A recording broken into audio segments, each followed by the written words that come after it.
بسم اللہ الرحمن الرحیم. لبیک لبیک لبیک یا رسول اللہ. تاجدار ختم نبوت زندہ باد زندہ باد زندہ باد. ضلع شہپورہ کے گاؤں باؤمان میں زین شہید رحمۃ اللہ علیہ کے چینل پر گفتگو کرتے ہوئے میں نے جو الفاظ ادا کیے کہ ہم ایسے ایمان کو تسلیم نہیں کرتے. اس کا مقصد یہ تھا کہ جو بھی کوئی قادیانی اسلام قبول کرے تو لازم ہے کہ وہ مرزا قادیانی پر لعنت کرے اور کلمہ بھی پڑھے.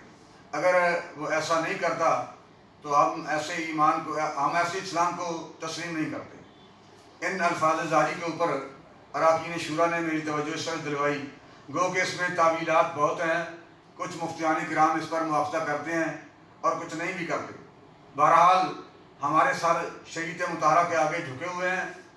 ہمیں کروڑوں بار اللہ کے حضور توبہ کرنے میں اور تجدید ایمان کرنے میں کوئی آر نہیں ہے. لا الہ الا اللہ محمد رسول اللہ. اگر کوئی بھی بندہ مرزا قادیانی پر لعنت کر کے کلمہ پڑھ کے اسلام میں داخل ہوتا ہے تو وہ ہمارے سر کا تاج ہے.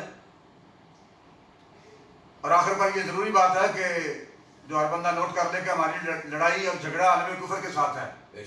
اپنوں کے ساتھ ہماری کوئی لڑائی اور جھگڑا نہیں ہے.